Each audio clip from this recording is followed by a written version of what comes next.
নিজের মনকে নিয়ন্ত্রণ করা শিখুন। আসসালামু আলাইকুম, কেমন আছেন সবাই? ছবি আঁকতে আঁকতে চলুন কিছু কথা আপনাদের সাথে শেয়ার করি। আশা করি ভিডিওটা আপনাদের ভালো লাগবে।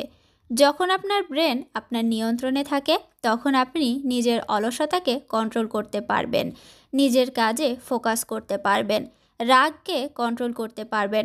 আপনি যদি আপনার ব্রেনকে নিয়ন্ত্রণ করতে চান, তবে সবার আগে ব্রেন কিভাবে কাজ করে সেটা বুঝতে হবে।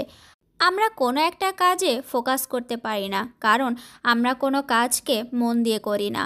আমাদের ব্রেনে খুশি, খাবার, রাগ, ঘৃণা, ভালোবাসা, কোনো মানুষ, কত কিছু জমা থাকে। এগুলাকে একটা বাল্বের মতো মনে করা যায়।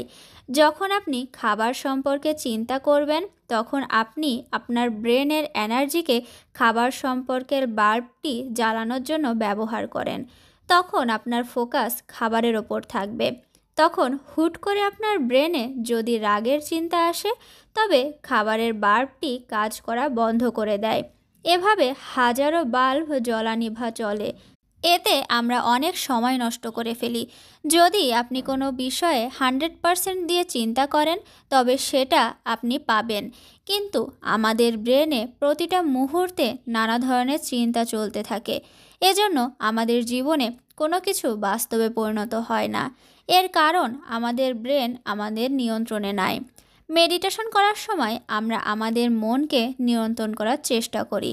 কিছুক্ষণ মেডিটেশন প্র্যাকটিস করার পর ফোকাস করার ক্ষমতা বেড়ে যায়। আপনার ব্রেনকে এক জায়গায় রাখার জন্য প্রতিদিন মেডিটেশন প্র্যাকটিস করতে হবে। তবেই আপনি আপনার ব্রেনকে কন্ট্রোল করতে পারবেন। অনেক সময় আমরা বলি, আমি কাজটি করতে চাচ্ছি কিন্তু হচ্ছে না। একটা বিষয়ে ফোকাস না থাকার জন্যই কাজটি হচ্ছে না। আপনি কোনো কাজ শুরু করলে সেটা তখনই করতে পারবেন যখন আপনার ব্রেনে কন্ট্রোল করা শিখে যাবেন। একজন মানুষ সাধারণত গড়ে 8 ঘন্টা ঘুমায়। তখন তার মধ্যে থাকা লিমিটেড এনার্জি বাকি 16 ঘন্টা কাজ করতে ব্যবহার হয়ে যায়। তখন আবারও ঘুম আসে। ব্রেন কখনো ক্লান্ত হয় না। ঘুমের মাঝেও ব্রেন কাজ করে। আমাদের এনার্জি লিমিটেড হয়। যেখানে এর প্রয়োজন সেখানে খরচ করতে হবে। যখন আপনি আপনার এনার্জিকে গুরুত্ব দিতে থাকবেন, তখন আপনার ব্রেন সেই জায়গায় ব্যবহৃত হবে যেখানে প্রয়োজন। এটা সম্পূর্ণ প্র্যাকটিসের মাধ্যমে সম্ভব। ব্রেনকে নিয়ন্ত্রণ করতে ব্রেনের এনার্জিকে বুঝতে হবে। এই এনার্জিকে ভেবেচিন্তে খরচ করতে হবে।